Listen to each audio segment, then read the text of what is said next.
From CBS News Bay Area, this is the Afternoon Edition.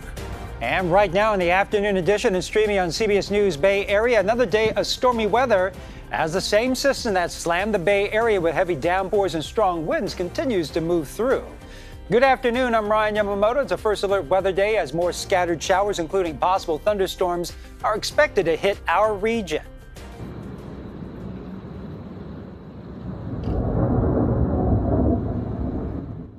And we've already got a preview of what we can expect. The Santa Rosa Fire Department posted this video last night of a thunderstorm. Take a look at the lightning. The storm left thousands of residents without power. Over in the South Bay, Highway 9 is closed in Saratoga between Sanborn Road and Redwood Gulch due to the mudslides.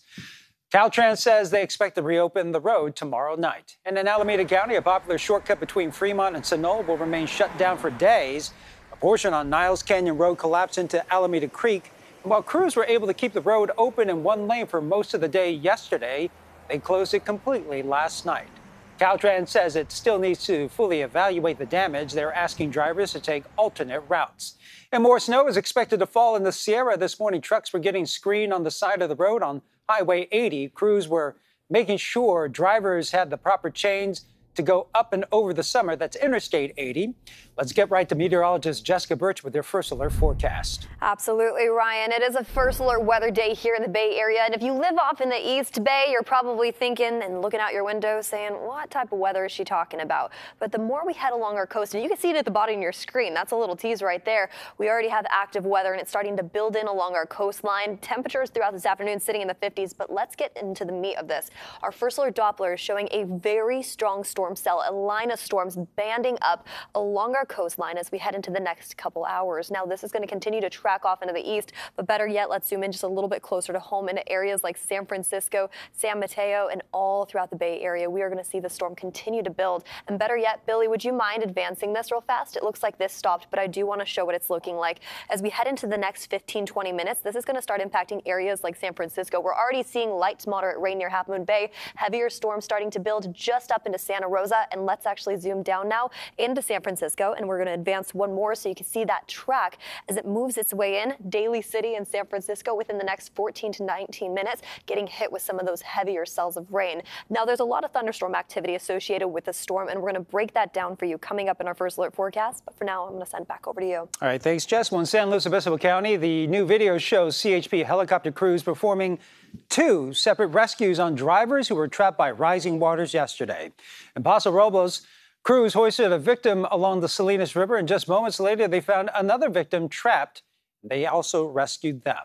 And this has been a historically wet start to the year on the West Coast. The state needs rain, but it cannot handle so much of it at one time. Carter Evans continues our weather coverage from Santa Barbara. A new round of wet weather slammed into California Monday. We've been here since about 1960. No, never had anything like this happen. In Sacramento, two people had to be rescued after their car got stuck in water. If it was a little flooded, I would have done it. But that is a lake.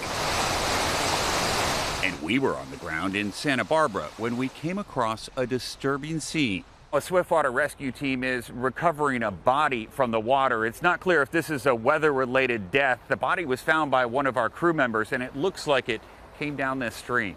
It's not uncommon for us to see these types of emergencies as water begins to recede. Chris Males is Santa Barbara fire chief. We're counting in the 6 to 7 inches of rain up in the foothills at this point. So all that water has to come downstream. It's been a historically rainy start to the year out west. In Santa Barbara, we've seen nearly 14 inches of rain since January. That's the 6th wettest start to the year on record.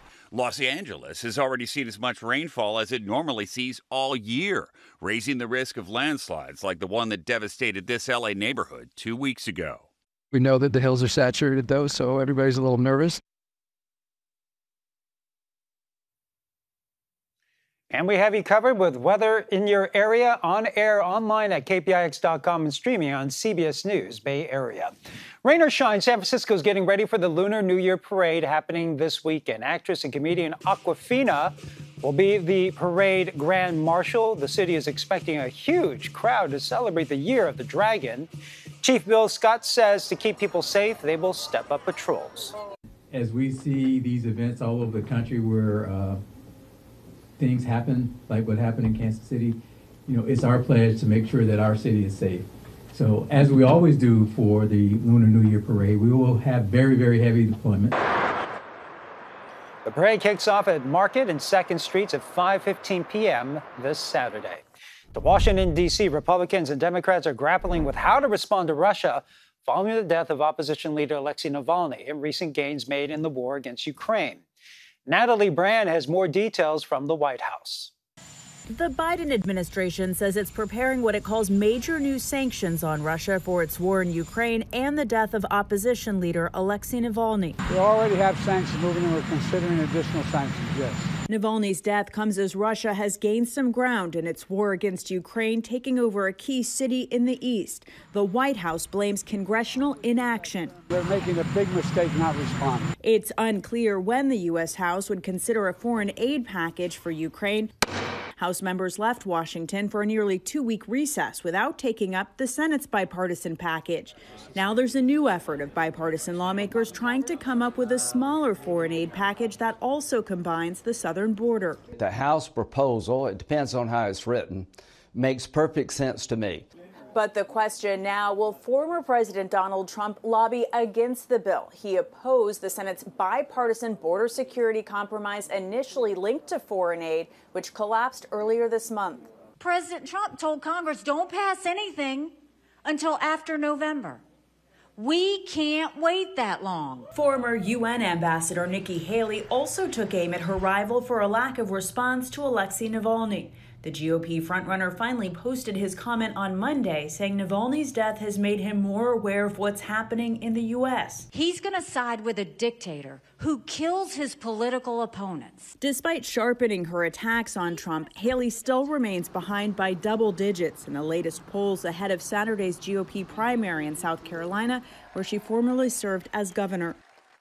Haley is delivering a speech in South Carolina today where she says that she has no plans to drop out of the race no matter what kind of result she has in the South Carolina primary. In the meantime, President Biden has left the White House on his way to California. The president is set to arrive in Los Angeles later this afternoon for a fundraiser and will be making a trip to the Bay Area tomorrow. And in San Francisco, pro-Palestinian protesters shut down a section of Market Street on Montgomery today. They are calling for a ceasefire in Gaza and protesting against a package that passed the Senate last week that will send military aid to Israel. This is video from Citizen app, and you can see them holding a large banner calling out California Senators Alex Padilla and LaFonza Butler.